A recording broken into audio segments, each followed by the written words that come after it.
Okay, folks, today we're going to go over practice project 1.1, which is about the project selection criteria put into a matrix. So on your Canvas shell, you will see practice project 1.1. We're going to use the data from that and pull it into the spreadsheet that can be downloaded where it says in class 1.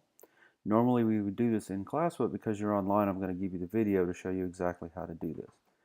So the idea here is that we're going to take each one of these little droids here and we're going to put them into our selection matrix. Now your boss, Corellia, Industrial Automation of Corellia, has asked you to select these projects because we have limited funds in which we can invest. As it says in the project, we only have $100 billion to invest, so we have to choose wisely amongst the projects. So what we're going to do is we're going to look at each one of these in turn, the R2 series, the T1B series, the DTS, and the GNK, otherwise known as GUNK. So this droid, as it says, is an all-purpose droid that can be programmed to fill a variety of roles, and it's about 3 feet high and weighs about 1,500 pounds. The cost of developing it is $80 billion, so if you choose this one, you're going to put a serious chunk into the $100 billion that you have to invest.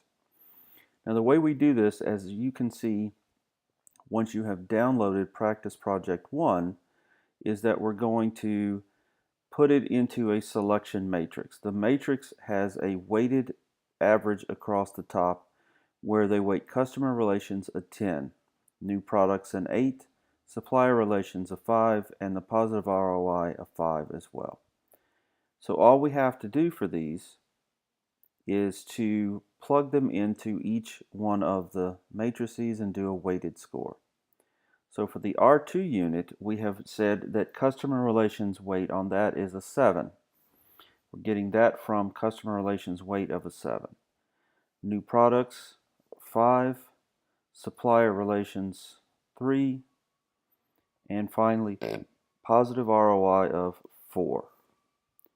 To do the weighted score, we simply do sum product of the weights, and we're going to make these weights an absolute reference. And we do that on a Mac by pressing Command T. On a PC, we would press F4. If you're on an iPad, you'll have to manually input the letters, the dollar signs to make them a string, and then we'll go from there and simply put in the actual weights, the scores. So now, when we pull all of that together, what we have is the sum product of the weights and the scores to give me a total score of 145. Now,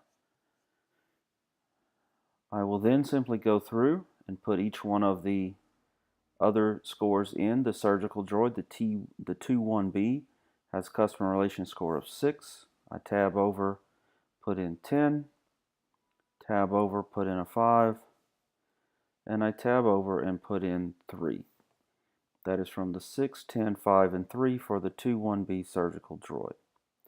We do it again for DTS. It gives me 2, 5, 3, 2, 2, 5, 3, 2. And for the GNK, we have 6, 1, 10, and 10. Now, the reason why these are positive ROI of 10 and supplier relations of 10 is because this is a really easy, basically a walking battery. They're easy to program, they're cheap and easy to repair, they're very, very popular with others across the outer rim. So we then simply copy and paste our scores down, and it gives us a weighted score for each of the 3 projects. Now, you'll notice that because I made this an absolute reference here, again I put in the dollar signs, and to do that again is the Command T function on the Mac, F4 on the PC. If you're doing it on an iPad, you have to do it manually. Okay? By making that an absolute reference, each time I copy and paste the formula down, the weights will stay the same for each piece. And it's only the scores that change.